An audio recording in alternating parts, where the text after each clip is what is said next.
আমাকে অনেকে জিজ্ঞাসা করেন যে দিদি তোমরা কি অ্যাপার্টমেন্টে থাকো নাকি বাড়ি ভাড়া, কতদিন আছো ওখানে, আর অস্ট্রেলিয়ার বাড়িগুলো কেমন ভাড়া পড়ে। প্রথমে বলি, আমরা একটা বাড়িতে রেন্টে থাকি। এটা একটা 4 BHK বাড়ি উইথ ডবল গ্যারেজ। আমরা 2.5 মাস হলো এখানে এসেছি। আর এখানকার অ্যাপার্টমেন্ট বা বাড়ি ভাড়া কেমন হয় তা বিভিন্ন জায়গার উপর নির্ভর করে। আমাদের দেশে যেমন স্টেট ওয়াইজ লিভিং কস্ট নির্ভর করে, যেমন ধরুন ব্যাঙ্গালোরে যেরকম খরচ পড়ে কলকাতায় তো তেমন পড়ে না, তাই যেই স্টেটে খরচ বেশি সেখানে অ্যাপার্টমেন্ট সহ লিভিং কস্টও বেশি। আবার প্রত্যেক স্টেটের টপ জায়গাগুলোতে ভাড়া একটু বেশিই হয়। এদেশে যেমন মেলবোর্ন, সিডনি এই জায়গাগুলোতে লিভিং কস্ট একটু বেশি। মেলবোর্ন বা সিডনিতে 1 BHK অ্যাপার্টমেন্ট $450 থেকে $500 পার উইক ধরে রাখুন। 2 BHK আরও বেশি পড়ে।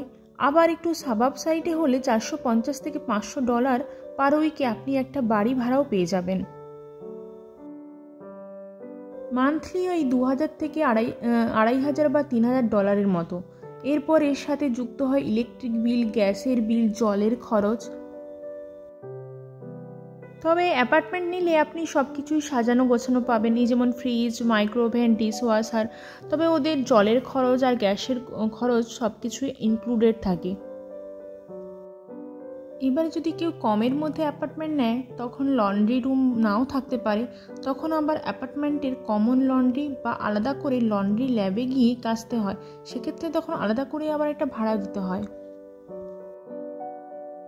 সব থেকে কম রেঞ্জে যদি বাড়ি ভাড়া এখানে নিতে হয় তবে $1000 বা $1500 মতো পড়ে, মানে ওই দেশীয় টাকায় 50,000 থেকে 1 লাখ টাকার মতো ধরে রাখুন। তবে ডাউন টাউন বা তার আশেপাশে যদি থাকেন তখন ভাড়াটা একটু বেশি হয়।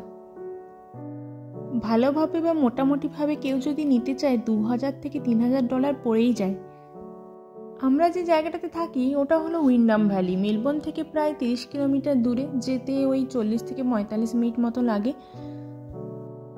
গল্প করতে করতে আমার কাজটা কমপ্লিট। একটু ওভেনটা ক্লিন করে নিলাম এবং তার উপরে ফয়েল পেপার দিয়ে দিলাম যাতে ওভেনটা নোংরা কম হয়। আসলে এখানে 4 মাস থেকে 6 মাস ছাড়া ছাড়া বাড়ি ইন্সপেকশন হয়, তখন যদি কিছু নোংরা বা অগোছালো ওনারা দেখেন তাহলে খুব বড় অঙ্কের টাকা একটা ফাইন চার্জ করেন। সেই জন্য বোধহয় এখানে ঘরবাড়ি আরও বেশি করে নিট অ্যান্ড ক্লিন করে রাখেন সবাই। একটু আদা দিয়ে চা বসালাম, বাইরে প্রচুর ঠান্ডা, তবে ঠান্ডাটা আগের থেকে একটু কমেছে, এবার বোধহয় একটু একটু করে কমতে থাকবে ঠান্ডা।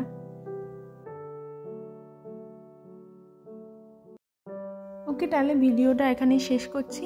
যদি ভিডিওটি ভালো লেগে থাকে একটা লাইক করে দেবেন, আর কিছু জানার থাকলে অবশ্যই কমেন্টে জানাবেন। দেখা হচ্ছে নেক্সট ব্লগে। সবাই ভালো থাকবেন, সুস্থ থাকবেন, বাড়ির সকলকে ভালো রাখবেন। টাটা।